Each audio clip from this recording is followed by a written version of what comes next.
Te vaatate saadet Otse Postimehest ja sel korral toimub see otse Strasbourgist. Ja meiega koos on Europarlamendi välis- ja julgeolekupoliitikaga tegelevad saadikud Urmas Paet Reformierakonnast. Tere. Jaak Madisson Keskerakonnast. Tere. Ja Sven Mikser sotsiaaldemokraatidest. Tere. Sel korral räägime me julgeolekupoliitika, ma ütleksin, et Kagu-Euroopa teljest, sest et juba mitmendat kuud lõõmab lisaks Ukraina sõjale ka kriis Hormuzi väina ümber.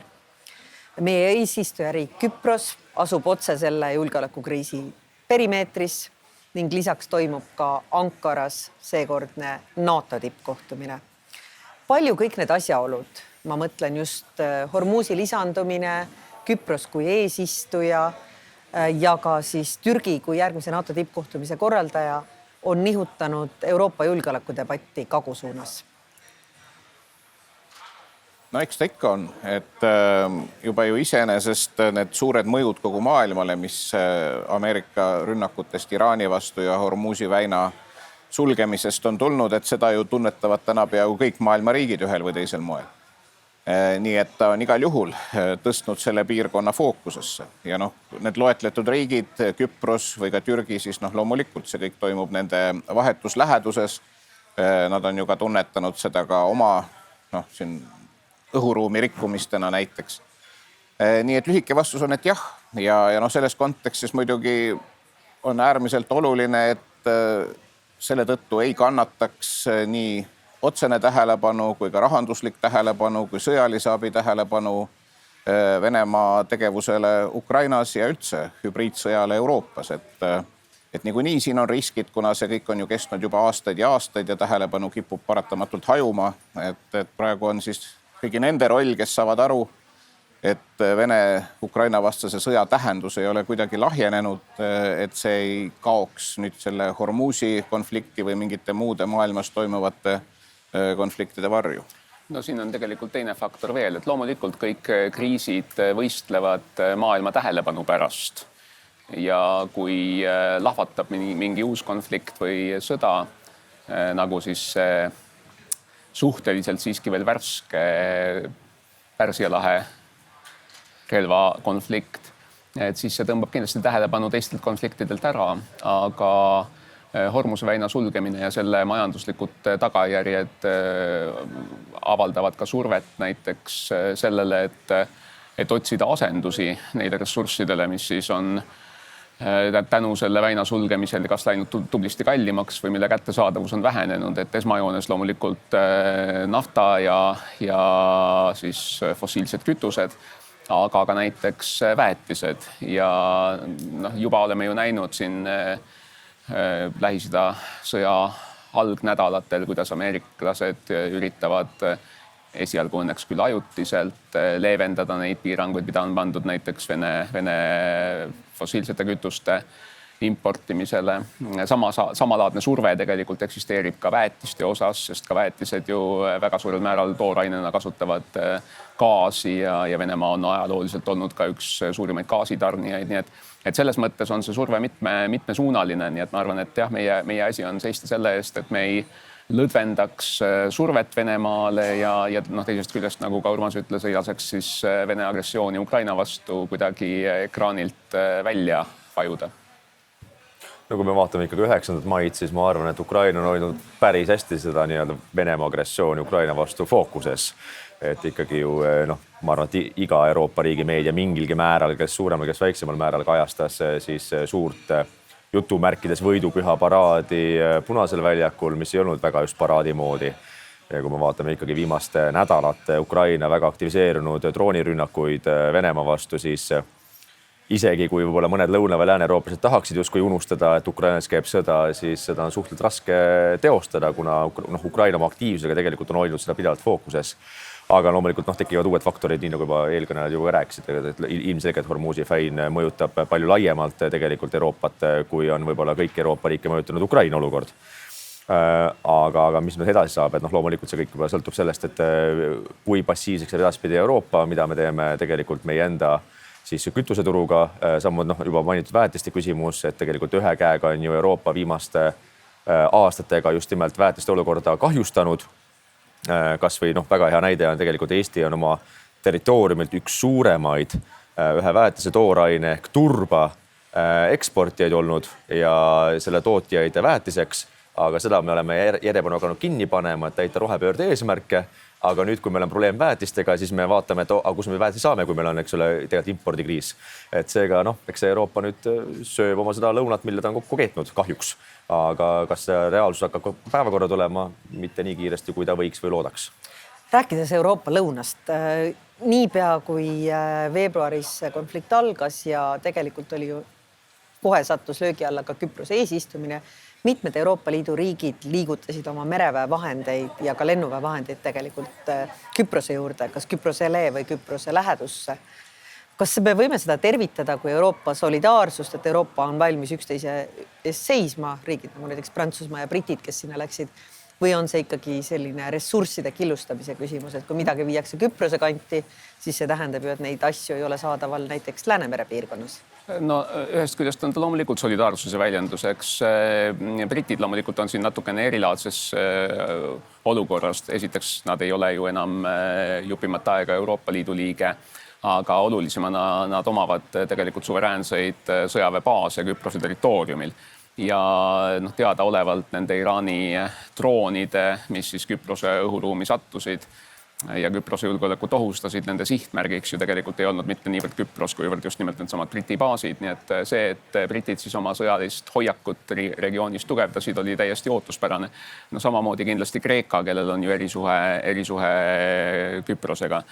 Et selles mõttes jah, loomulikult on ühest küljest tegemist solidaarsuse väljendusega, teisest küljest objektiivse vajadusega seda julgeolekuhoiakut tugevdada, vaatamata sellele, et Küpros ei ole otseselt selle konflikti tulipunktis, on ta siiski geograafiliselt ju sellele Lähis-Ida regioonile kõige lähem Euroopa Liidu liikmesriik, nii et selles mõttes on see mõistetav ja loomulikult ka teravdatud tähelepanu, mis on väikesel Küprosel seoses Euroopa Liidu ajutise eesistumisega, et see kindlasti ka tingib võib-olla sellist suuremat fokusseerimist sellele piirkonnale. Küpros kahtlemata on ka kõige otsesemalt majanduslikult mõjutatud, et nende ikkagi majandusest on tublisti üle 10% moodustab turism, mis on saanud päris olulise hoobi. Ka Küprose energiajulgeolek on mõnevõrra erilaadne, et neil ju ei puuduvad sellised fikseeritud ühendused Euroopa energiaturuga, nad on üsna ise ja üksi seal mere keskel, nii et selles mõttes väärib kindlasti, et me ei saa öelda, et me peaksime tundma kuidagi mingisugust väga suurt kiivust selle suhtes, et Küprose julgeolek võib-olla seda tähelepanu praegusel hetkel saab. No ma arvan, et see märksõna siin on ikkagi see tasakaalupunkt ja selle otsimine, sest selles osas on ju õige, et kui mingisugune laev või mingisugused jõud on kas Vahemeres või veelgi kaugemal, siis nad ei saa samal ajal olla Läänemerel näiteks, et see on ju õige. Et küsimus ongi selles tasakaalupunktis, et ütleme, kui üldse midagi positiivset siin näha, mida kindlasti tuleb teha nii NATO kui ka Euroopa Liidu kontekstis, on siiski see, mis siin ju viimastel nädalatel on vähemalt retooriliselt ohtu sattunud, ongi liitlaste solidaarsus üksteise. Me kõik mäletame seda, kuidas Hispaania ei lubanud Ameerika lennukitel oma lennuväljadel maanduda, kelle eesmärk oli minna siis Iraani ründama. Sellele järgnenud pahameel Ühendriikidelt Euroopa liitlaste suhtes ehk ütleme sellise liitlassuhte ka demonstreerimine teinekord, eriti praegusel ajal, on juba väärtus teatud mõttes omaette. Aga mis puudutab ressursside asetust, siis see on see tasakaalu küsimus, et nii nagu ka esimesele küsimusele vastates, et see konflikt nüüd Lähis-Idas, Iraani ründamine, Hormuz ei tohiks tekitada tõepoolest ütleme sellist jõudude liigutamist, et näiteks Venemaa tunnetab, et nüüd on Läänemerel või kuskil siin põhja pool tekkinud mingisugune tühik, mida annab jälle kuidagi kas provokatiivselt või mingil muul moel ära kasutada. Nii et selles mõttes on kaks võtmekohta. On see, et muidugi liitlaste ikkagi maksimaalselt avatud üksteisega suhtlemine ja ühine planeerimine, kuhu mida liigutada, mitte see, et iga riik kas oma mingitel sisepoliitilistel põhjustel või mis iganes teeb üksikuid samme, mis konteksti ei arvesta. Nii et see koostöö ka praegu nende jõudude liigutamisel siin Euroopa ümber meredel on äärmiselt vajalik. ja noh, teiseks ongi see, et kõiki neid juba olemasolevaid või ka potentsiaalseid konfliktipiirkondi ikkagi hoida silmas nii-öelda üheskoos. Mitte see, et nad on kuidagi erinevad või üksteisest sõltumatud konfliktid, sest paraku reaalsus on see, et ega ka Venemaa huvid ja Venemaa tegevus ka seal nii-öelda lõuna pool on ju tegelikult olemas, eks ole, räägime me Mustast merest või ka sellest samast Vahemerest. Nii et selles mõttes kõik on kõigega seotud. Aga samas on ju üks tulles tagasi ressursside küsimuse poole, üks hoiatus, mis sel nädalal tuli seoses NATO riikide kaitseväe juhatajate kohtumistega oli see, et liitlaste salved hakkavad tühjaks saama, sest need samad raketid ja muu kõrgtehnoloogilised tarvikud, mida võiks olla vaja idapiiri kaitsmisel ja Ukraina aitamisel, kipuvad tühjenema seoses sellega, et Iraanis käib muudkui sõda edasi ja sinna pihta need lähevad. Kusjuures üks asi on see, et kui me vaatame Küprose olukorda, siis oleks nagu natukene võib-olla kentsakas eeldada, et liitlasriigid või eriti Suurbritannia ei suuna teatud oma ressursse piirkonda, kus on akuutne vahetu oht. Kui me räägime Eestist, Lätist või Leedust, siis õnneks me võime nentida, et otsest vahetut sõjalist ohtu ei ole. Jah, meie õhuruumi eksivad droonid, neid tuleb vajadusel alla võtta, vajadusel lasta põllu peale kukkuda, aga otsest sõjalist ohtu ei ole. Ja kui meil on kuskil oht, näiteks samamoodi Briti baasidele tulenevalt siis Iraani olukorrast, siis ilmselgelt, et ressursse mängitakse ümber vastavalt siis olukorrale. Aga kui me räägime relvastuse varudest, laskemoonavarudest, siis ühest küljest me võime ju siin nentida ja kurta, eks ole, ja mis on ka tõsi tegelikult, et ega siis alles mõned aastad tagasi, kui tehti algatus, et Euroopa peaks tootma 1 miljon mürsku aastas, siis tegelikult seda ei suudeta toota, kuna ei ole tegelikult poliitilisele otsusele järgne rahastust tootjatele, et me tahame nii ja nii palju toota. Ehk et sõnu tehakse, aga otsused järgi ei tule. Ja aga samal ajal meil on nagu võib-olla kentsakas või imelik oleks ka rünnata tegelikult isegi teiste riikide tootjaid või otsuseid, kui me isegi Eestis alles, kui me vaatame meie enda poliitilisi otsuseid, siis me ootame välisinvestorit, kes tuleks ja ehitaks tehase, et toota laskemoona Eesti pinnal. Ja kui seda investorit ei tule, siis rahandusminister Ligi ütleb, aga siis võib-olla ei tulegi seda. No ei anna vist väga tugevat kindlust nii Eesti avalikkusele ega välisinvestoritele ega ka meie liitlastele, et me võtame nagu olukorda väga tõsiselt võetavalt või nagu realistlikult, et kas me siis teeme maksimaalselt ise või me ei tee. Et me ootame justkui jälle, et keegi, kui tuleb panema raha mängu, siis me teeme, aga Eesti riik muidu ütleb, eks ole, aga kui ei tule, siis ega meie ka sinna sisse ei pane. Seetõttu me võime ju öelda, et jah, loomulikult ka teiste riikide siin sahvrid, eks ole, tühjenevad ja kas suudetakse asemel toota, ei suudeta toota piisavalt kiiresti, aga ma ütleks jällegi, et nii nagu oleme varem rääkinud, räägime jälle, et alustame enda kodutöö korda tegemisest ja siis läheme kritiseerima teisi. Küsimus ei ole kindlasti mitte kriitikas, et küsimus on ikkagi planeerimises ja kitsaskohtade identifitseerimises võimalikult vara. Et me kindlasti meie jaoks frustreerivalt aeglaselt sai Euroopa oma siis suurekaliibrilise moona ja rakettide tootmise käivitamisega hakkama ja ei ole kindlasti tänasel päevalgi kaugeltki mitte seal, kus me tahaksime, et ta oleks. Aga tõsi on loomulikult ka see, et kui Ameerika rünnakud Iraani vastu on hävitanud üsna märkimisväärse osa Iraani raketivarudest, kuigi selle üle nüüd luurehinnangud lähevad lahku, kui suure osa just täpselt, et siis samal ajal selle väga intensiivse rünnaku faasiga on tegelikult tõepoolest ka ameeriklased oma salved suurel määral tühjaks lasknud. Ja me oleme tegelikult olukorras, kus teatud moonaliikide puhul võib öelda, et eurooplased on isegi võib-olla saanud tänu sellele varasemale stardile oma tööstuse kiiremini käima ja ameeriklased peavad tegelikult nüüd välja nuputama, kuidas siis oma need puuduvad varustuselemendid ikkagi võimalikult kiiresti asendada, sest et ega tõsi on ju see, et Euroopa ega tegelikult ka mitte Ameerika tunduvalt siiski suutlikum kaitsetööstus ei ole ju toiminud sõjaaja režiimil.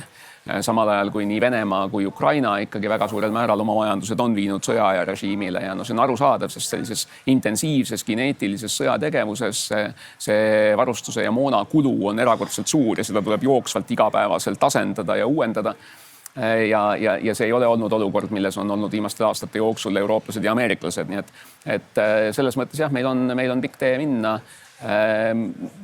Kuidas see mõjutab nüüd siis ameeriklaste võimet toetada Euroopa julgeolekut või ka Ukraina julgeolekut? Ukrainast tegelikult ju poliitilise otsuse korras on suurel määral ameeriklased oma abiga ikkagi eemaldunud juba siin enne selle Iraani sõja vallandumist, aga noh, selles mõttes on tõsi ka see, et ikkagi eurooplased on jätkuvalt ostnud sealhulgas ka Ukraina jaoks ameeriklastelt. No tegelikult me neid tulemusi juba kahjuks näeme praegu, et ka viimased nädalad on toonud ju järjest teated, kuidas Ühendriigid on lükanud edasi näiteks mingisugused tarned erinevatele Euroopa riikidele erineva laskemoona osas, sealhulgas ka Eesti on puudutatud sellest. Ehk noh, see on üks otsene mõju, mida praegu sellest intensiivsest sõjategevusest siis Iraanis ka Euroopa täna selgelt tunneb. Et need kokkulepped Ühendriikidega, nende täitmine lükkub olulisel määral edasi. Ja kahjuks siin juures on ka veel see koefitsient, see üleüldine, eks ole, usalduse probleem täna Euroopa ja Ühendriikide vahel. Et lisaks relvatarnete edasilükkumisele ka needsamad otsused või liigutamised, kuidas ka Ida-Euroopa riikidest vähendatakse Ühendriikide sõjalist kohalolekut näiteks Poolas. Et see kõik on nagu üks pilt, mis on ju järjekordne väga ühene surve Euroopale, et tehke rohkem ja kiiremini, et te suudaksite iseennast kaitsta. Nüüd ongi küsimus, et kui hästi või halvasti need viimased aastad, kus tegelikult võiks ju eeldada, et ollakse aru saanud, et see julgeoleku problemaatika on väga tõsine ja Euroopa peab kordades rohkem tegema, kui ta viimastel aastakümnetel on teinud, et kui palju see siis nüüd on kohale jõudnud või mis tehakse. Mina ütleksin subjektiivselt, et jätkuvalt ikkagi on see reaktsioon olnud liiga leige. Et ikka veel oodetakse või loodetakse, ma ei tea, mis imele, et esiteks, et midagi hullu ei juhtu ja teiseks, et küll siis on kuskil keegi kolmas, kes tuleb ja teeb asja ära või kaitseb. Ja selle sama Ukraina sõja kontekstis, ega siis Ukraina vajab ju jätkuvalt seda relvaabi või ka ütleme neid relvi, mida siis kas abina või siis ostudena sinna saadakse iga päev, sest ega seal käib ka sõda iga päev, nii nagu me käime või näeme seal Hormusis, mis tähendab, et ka nende varusid tuleb täiendada iga päev. Ja nüüd on küsimus, et kui on probleem isegi selles, et eurooplased ei saa Ameerikalt kätte enda jaoks relvastust, siis on selge, et see mõjub otseselt ikkagi ka tegelikult ju Ukraina toetamisel.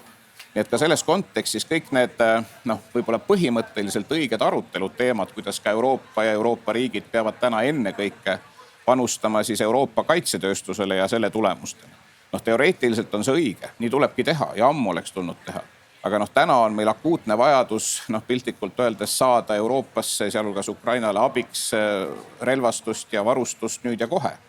Mis tähendab seda, et on nagu vale lähenemine, nagu mõnel riigil täna on, et tuleb uks kinni tõmmata kolmandate riikidest. Et näiteks Lõuna-Korea, eks ole, Lõuna-Koreast laskemoona ja relvastuse või Ühendkuningriik. Türgi. Nii et selles osas ikkagi ka midagi ei ole teha, et lõpuks me jõuame jälle selleni, et terve mõistus on see, mida tuleb ka tänas olukorras rakendada, et üks ei välista teist, et pikas perspektiivis jah, tuleb panustada Euroopa kaitsetööstusse ja palju rohkem, aga teisalt see ei tähenda seda, et nüüd praegu ja lähematel aastatel me sumame seal augus edasi, et ka see auk tuleb täita nüüd ja kohe ja seda on täna reaalne teha ainult siis, kui on turg avatud ka kõigile neile, kes täna maailmas on võimelised midagi toota.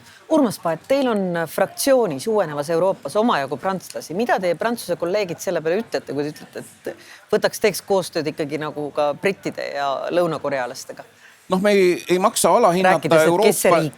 alahinnata täna Euroopa selle pead tõstvat sellist protektsionismi, mis puudutab nagu riike ja Euroopa sisest kahjuks riikide vahelist konkurentsi. Et me oleme seda näinud täna nagu mitmel puhul, alates, ma ei tea, Mercosuri kaubandusleppest, kus prantslased nagu üks mees on selle vastu olenemata nende poliitilisest parteist seal Prantsusmaal või kui räägime sellest, värske statistikad oli, kuidas Prantsusmaa on hüppeliselt suurendanud turismiviisade andmist Venemaale viimane aasta võrreldes üle-eelmisega. Kui ma küsisin seda oma fraktsiooni prantsuse kolleegidelt, siis nad ütlesid, et aga need on ju lihtsalt turistid, eks. Et meie siin turismitööstus vajab raha. Ja kui me vaatame näiteks kas või seda aspekti, siis täpselt nii on ja see relvastusega on sama lugu. Et ka enamik neid muudatusettepanekuid, mida me näeme siin parlamendis Euroopa kaitsetööstuse kohta, mis pärinevad näiteks Prantsusmaalt, on ikkagi nii, et sa üldiselt võid sõna Euroopa seal asendada sõnaga Prantsusmaa, sest see on see idee.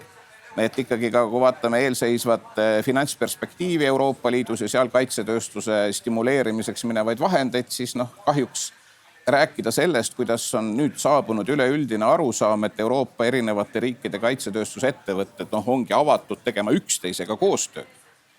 siis kahjuks see reaalsus on teistsugune. Et see protektsionism ja nii-öelda oma koju millegi viimine on ikkagi prevalveeriv ka selles. See on, ma arvan, et iseenesest see arusaamine, et Euroopa vajab teatud mõttes eelistamist, kuna kaitsetööstusettevõtete peamised ja tegelikult ainsad kliendid on valitsused. Ja selleks, et teha massiivseid investeeringuid oma tootmise käima tõmbamiseks või tootmise hüppeliseks suurendamiseks, nendel investeeringutel on väga pikk tasuvusaeg ja firmad vajavad kindlust, et need tellimused jäävad tulema pikema aja vältel selleks, et neid investeeringuid mõistlikul moel teha. Ja kui me neile seda kindlust ei suuda anda, siis nad neid investeeringuid ka ei tee, sest neid ettevõtteid, isegi kui nad on riikide omanduses, neid juhitakse ikkagi kui turul toimivaid äriettevõtteid selle loogika järgi. Aga tõsi on muidugi see osa, mida Urmase jutust, mis puudutab siis seda prantslaste käsitlust sellest, mis on Euroopa, et ja tõepoolest see nii-öelda Euroopa sisene protektsionism on seal täiesti olemas ja probleem on ju see, et on Euroopas olemas suure kaitsetööstusega riigid ja on olemas need riigid, kus suurt kaitsetööstust ei ole.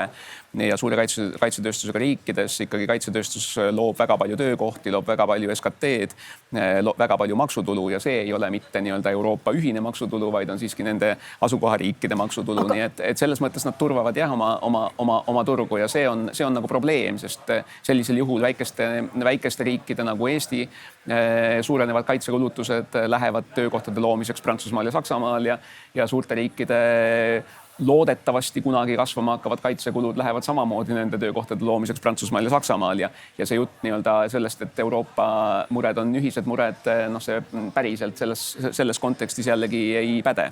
Suure Peetri ja Väikse Peetri leivakotid, aga kui arvestada, et ka Urmas mainis siin sõna mass või kogus, siis kui Iraan ja Venemaa põhimõtteliselt sihivad oma vastaste pihta punnvõrre, mis lendavaid punnvõrre, millel on lõhkeaine küljes ja seda lastakse alla väga targa moonaga, siis kas see ei anna mingisugust eelist nendele riikidele, kellel polegi võib-olla nii kõrget siin ei saa neid kindlasti päriselt võrrelda, et Venemaaga kaitsetehnoloogiliselt on kindlasti Iraanist kaugel ees.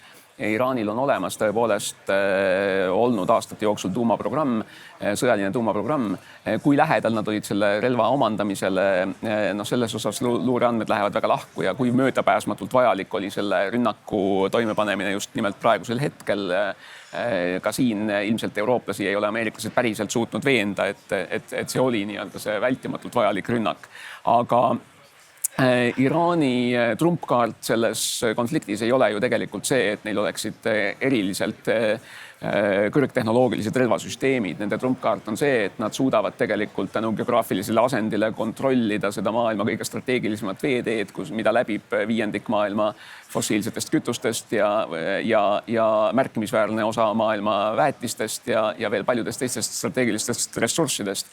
Ja seda nad paraku jäävad võimeliseks sulgema ilmselt nii kaua, kuni püsib see teokraatlik ja läänevaenulik või Ameerika vaenulik režiim. Et see ei sõltu olulisel määral sellest, kui palju suudetakse nõrgendada või vähendada nende ballistiliste rakettide varusid. Tegelikult on see paraku niimoodi, sest et ka see kommertslaevandus, mis väina läbib, teeb oma otsused, kas sealt läbi sõita on turvaline või mitte, ikkagi sõltuvalt muuhulgas ka sellest, kuidas nad hindavad ohtu oma enda meeskonnaliikmete elule ja tervisele, aga teiseks sõltuvalt sellest, kuidas siis kindlustusfirmad on valmis ja mõistliku hinnaga neid laevu kindlustama. Nii et siin ei ole tegelikult küsimus selles, et ameeriklased ei oleks võimelised võitma iga lahingut. Seda nad kahtlemata on vis-à-vis Iraan. Aga küsimus on selles, et nende lahingute võitmine ei pruugi tagada tegelikult eesmärki taas avada laevaliikluseks Hormuse väin, mis mäletatavasti oli laevaliiklusel läbitav enne selle sõja algust. Pöörates tagasi siiski jutu Küprose eesistumise Euroopa kaitsepoliitika poole. Küpros on üks neid väheseid Euroopa Liidu riike, kes ei kuulu NATO-sse. Enne eesistumise algust tegi Küprose president korduvalt avaldusi, et nad siiski tahaksid NATO-sse astuda ja samamoodi nad tegelikult tõstatasid ka seda Euroopa Liidu nii-öelda vastastikuse kaitse klauslit ehk Euroopa Liidu lepingu artikkel 42.7 küsimust. Et kas teie hinnangul on see kuidagi tänu Küprose juhtimisele, Küprose enda julgeolekukriisile muutunud olulisemaks? kuna ma vist olen paar ringi siin rahulikult kuulanud ja Ja puhanud, ära põhjenda, hakka lihtsalt siis äkki mul oleks mõistlik nagu hüpata tagasi eelmisele teemale, kuna siin käib muidu suge mõttevahetus, et ma saan aru saatejuhi taktikast, aga lihtsalt, et noh, kui ma kuulan rahulikult ja viisaka inimesena ma ei hakka vahele segama, sest Keskerakond on viisakate inimeste erakond. Siis ma arvan, et kui ma oleksin... Ära üldist. Nii, olgu. Ma arvan, et kui me oleksime siin prantslased, siis ilmselgelt, mida tahab üks prantsuse esineja teha, ta tahab tuua maksuraha oma riiki loomulikult. See on nagu elementaarne. Ja ilmselgelt teistele riikidel see ei meeldi, eks ole, kui keegi tõmbab tekki enda peale. Aga ma arvan, meie nagu terviku probleem on selles, et meie enda nagu mõttelaad nagu Eestis või no mitte küll kõikide mõttelaad, aga vähemalt ma ei tea, valitsuse või kaitseministri mõttelaad on see, et me hea meelega oma enda maksumaksjate raha pigem kingime nagu välja. Ja selle asemel, et siis edendada oma enda kaitsetööstust ja jätta maksuraha oma enda riiki, luua töökohti ja läbi sellega vähendada sõltuvust tarneahelatest, vähendada sõltuvust ka Ameerika Ühendriikidest mingil määral, siis seda me nagu ei tee. Ja noh, vaevalt, et meie nagu näpuviibutus kas Euroopa Parlamendist prantslased peab ümber mõtlema, et tõesti võib-olla oleks toredam maksuraha hoopis suunata Eesti Vabariiki. No seda ei juhtu. Et seega iga riik ilmselgelt arendab oma kaitsetööstust, see on täiesti nagu loogiline, elementaarne ja sama asja peaks tegema Eesti, et kui me vaatame, noh, sellest aastast nüüd esimest korda on kaitsekulud üle 5%, mis on täiesti õige ja peabki olema. Aga alati on küsimus see, et mida me selle raha eest teeme. Et on väga suur vahe, et kas me tulistame alla ühe drooni õhuruumist siis 200 000 eurot maksva õhutõrjeraketiga või me tõmbame alla, eks ole, 2000 eurot maksva odava drooniga. Et seal on väga suur kvalitatiivne vahe, mida me mille jaoks kasutame. Täna ei ole mitte ühtegi Eesti kaitsetöösettevõtet, mitte ühtegi, kes oleks saanud Eesti riigilt tellimusi. Mitte ühtegi. Ehk et alati on küsimus see, et kas me siis nagu päriselt tahame edendada oma kaitsetööstust või me ei taha. Või me teeme lihtsalt, ütleme, toredad pressiteateid, kuidas Eesti õhuruum on väga kaitstud ja ärge muretsege. Et kui ma kuulen seda, ma ei tea, Hanno Pevkuri suust, siis ma ei usalda teda, kui ma vaatan, kuhu kuulub Eesti maksumaksja raha tegelikult. Et see ei suurenda Eesti kaitsevõimet nii kiiresti ja tugevasti, kui ta peaks suurendama.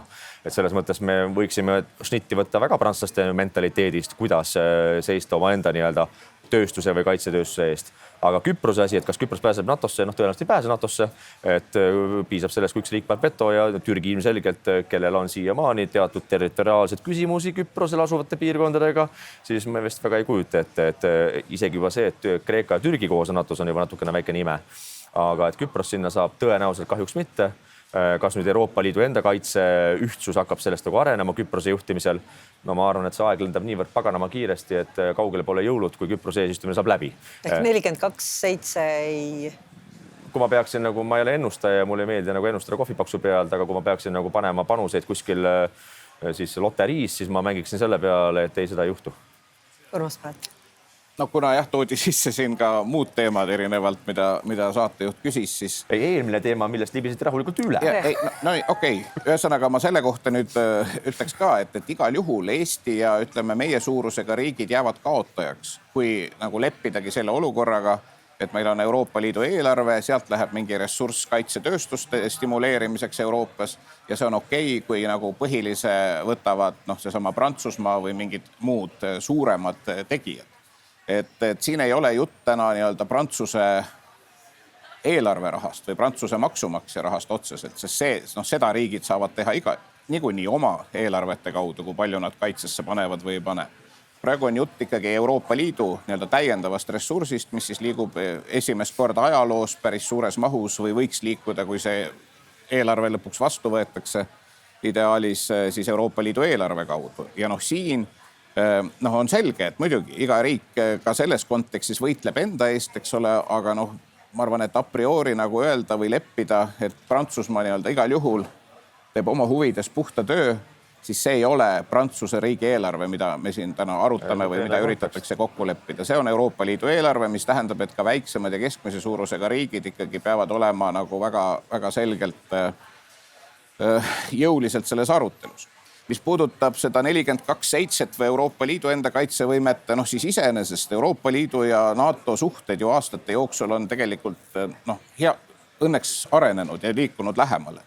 Siin olid ju mõned aastad tagasi veel olukord, kus Euroopa Liit ja NATO ei saanud mitte milleski koostööd teha, sest ühes organisatsioonis blokeeris koostööd Türgi ja teises Kreeka, eks.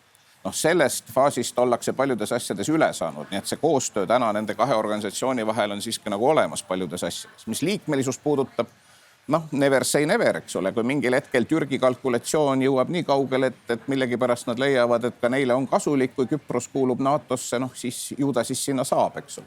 Et see paljuski sõltub täna nii-öelda Türgi poliitilisest mõtlemisest, et kuhu nad oma analüüsidega jõuavad, mis puudutab Küprose võimalikku tulevikku NATO-s.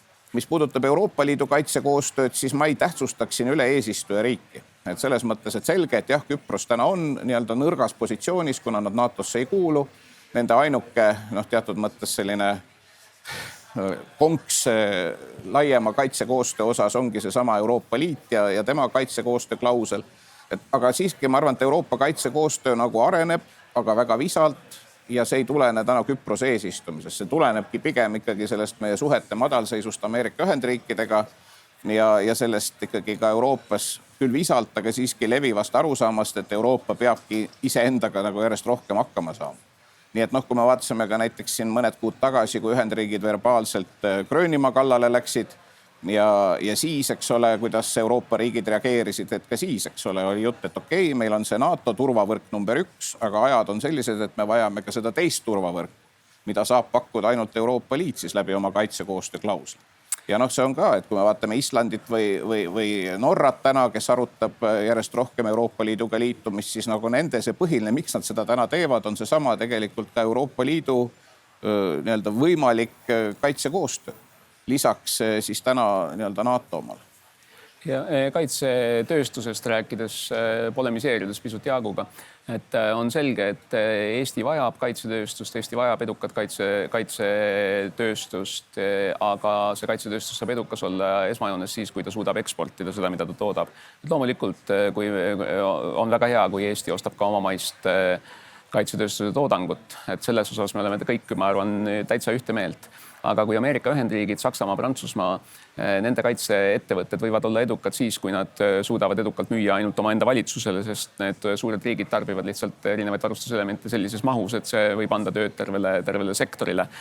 Et siis Eesti puhul kindlasti me ei saa seda eeldada, et kui me suudame ka toota näiteks soomukeid, et siis edukat soomustehnikat tootvat ettevõtet on võimalik elus hoida ainult nende tellimustega, mis tulevad Eesti Vabariigi valitsuselt. Nii et selles mõttes kindlasti sellist lähenemist, et iga riik ostab ainult omamaist, me ei saa soodustada, sest sellisel juhul Eesti kaitsetööstus ei saa mitte kunagi olema edukas.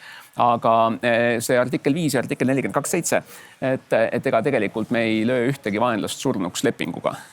Et kui NATO leping 49. aastal eelmisel sajandil sõlmiti, siis esialgu oli ainult leping, aga aastate jooksul tekkisid sinna juurde ühine kultuur, ühised protseduurid, ühised juhtimiselemendid, staabid, ühised plaanid. Et see on tegelikult see, mis teeb NATOst sedavõrd võimsa kaitsealliansi. Ja tuleb möönda, et Euroopa Liidul päriselt samaväärseid asju vastu pakkuda ei ole. Ja ei ole ka muuhulgas sellel põhjusel, et mitmed riigid, sealhulgas ka Eesti, ei ole ajalooliselt pidanud mõistlikuks seda, et luua nii-öelda NATOga konkureeriv või NATOt dubleeriv süsteem.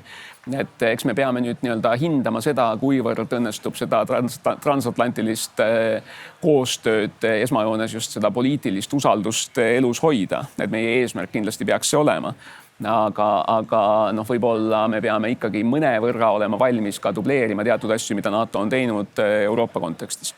Nii, Jaak. Ja, meil hakkab seda aeg täiesti ka saama, aga kusjuures ma ei taha üldse vastutada siin mõttele, et ega me kõike ei saagi toota ise, kui meil pole ekspordivõimekust. Küsimus on ilmselt kriitilises ressursis, mida meil on hädasti vaja, räägime laskemoonast eelkõige. Et loomulikult soomusmasinaid meil on mõistlik importida, aga need ei ole ka sellised ajakriitilised, mida meil tihti on vaja kohe, vaid me räägime eelkõige laskemoona tehase võimekusest ja siin ongi väga suuresti poliitilist otsuse küsimus, et kas me tahame seda prioritiseerida või me ei taha.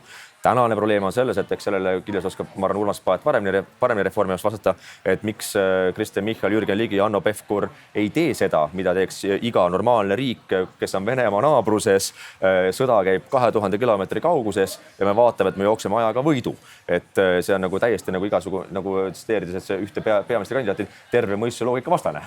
Et see ei ole loogiline lihtsalt, et miks see nii on, aga ma ei ole õnneks Reformierakonnast, et ma ei oska sellele vastata, aga ilmselgelt me töötame selle nimel, et just nimelt selle kurssi muuta ja me hakkaksime omanda kodumaist tööstust üles ehitama, sest finantse täna selleks on kaitse-eelarvest antud piisavalt et osa sellest suunata ka just nimelt omaenda kodumaise tööstuse ülesehitamiseks? Nonii, lõpetuseks liigume veel ühele teemale. Mis hakkab juhtuma Ankara tippkohtumisel? Alustame näiteks Urmas Paetist, nii et kui on soovi kaitsta ka parteivendasid, siis on see võimalus. No mind on tegelikult nagu mõnevõrra häirinud kogu aeg see, et kui me räägime väga nagu põhimõttelistest asjadest, milleks on Eesti iseseisvus, mis on otseselt seotud Eesti julgeolekuvõime ja Eesti kaitsevõimega. Et seda üritatakse kogu aeg põrgatada mingile parteipoliitilisele väljale. No aga täna see ongi nii ju. Ei ole. Et see ei ole selles mõttes midagi ei ole muutunud, selle taga on mitte partei kui selline, vaid selle taga on valitsus, selle taga on Riigikogu, kes peavad tagama selle, et Eesti kaitsevõime oleks tagatud. Ja see ei koosne ainult ühest erakonnast ja mingist paarist-kolmest inimesest. See on võtmekoht, et ka parlament nagu suudaks olla nõudlikum, Eesti parlament, nendes asjades. Ja ma ei pea ka õigeks, et me siin Euroopa Parlamendis nagu hakkame tähtsalt targutama mingite Eesti sisepoliitiliste dimensioonide üle. Et ma olen nõus sisuga, et Eesti kaitsetööstus vajab senisest palju suuremat tuge Eesti riigilt, vastasel korral midagi ei juhtu, nagu me oleme näinud. Et mulle on ka mitmeid küsimärke, näiteks miks Eesti ei olnud valmis võtma vastu sakslaste relvatehast. Ma arvan, et see oleks olnud väga oluline samm ka Eesti nii-öelda kuvandi mõttes julgeoleku jaoks, pluss ka praktiline pool, kui meil oleks suur Saksa relvatootja Eestis esindatud. Nii et mul on ka igast küsimusi, aga veel kord, et seda Eesti julgeoleku ja kaitse nagu debatti ma kuidagi ei taha nagu nõustuda, et see on mingi erakondlik teema, et see on ikkagi siiski mõnevõrra laiem, isegi palju laiem teema. Et ka parlament nagu oma nõudlikkusega valitsuse üle ja konkreetsete ministeeriumide tegevuse üle peaks olema palju nagu jõulisem ja silma torkavam. See on ka üks asi, mis eriti parlamentaarses riigis peaks nii olema.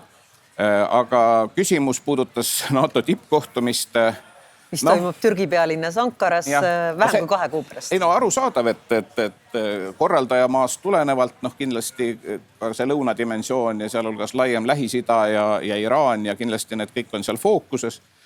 Aga vaadates seda üldist nagu õhkkonda, seda sama väga problemaatilist usaldus madalat taset Ameerika ja Euroopa liitlaste vahel, siis ma arvan, et väga kõrgeid, vähemalt mina isiklikult suuri ambitsioone või ootusi sellele konkreetsele kohtumisele nagu ei paneks. Ma arvan, et on hästi siis, kui ikkagi see koosolek tehakse ära nii, et mingit suuremat tüli ei tule.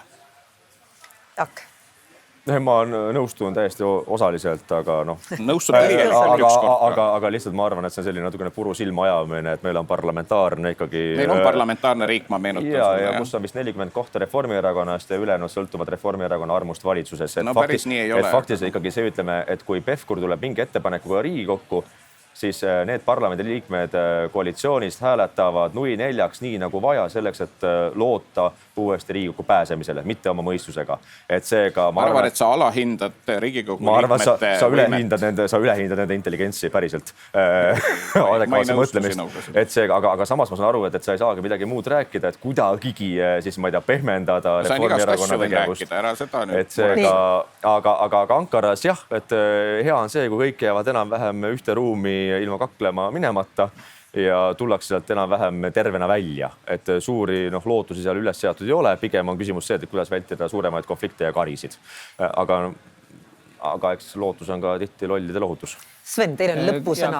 Kaitsetööstuse osas, et kindlasti pattu saab teha nii teo kui tegemata jätmisega ja ma ei väida üldse, et Eesti valitsus oleks kõike teinud kõige paremini või parimal võimalikul moel.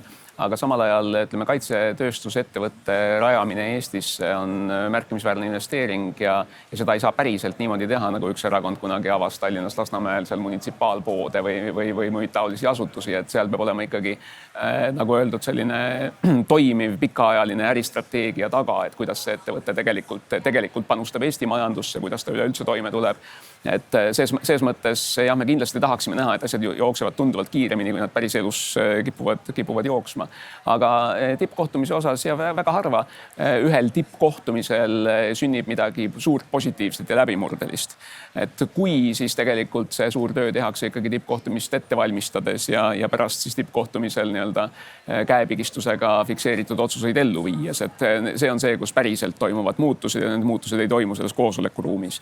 Aga kindlasti on olemas potentsiaal ühel tippkohtumisel läbi kukkuda ja juba niigi pingelisi suhteid veelgi lõhkuda või mõrandada. Et kui nii ei lähe, siis on Ankara tippkohtumisega juba kõik hästi. Olgu, aga siit siis tõmbame otsad kokku. On räägitud NATOst, Euroopa Liidust, Küprosest, Türgist, vanastajast ja ka meie lunastajast. Suur aitäh! See oli otse Postimehest, otse Strasbourgist, Euroopa Parlamendi majast.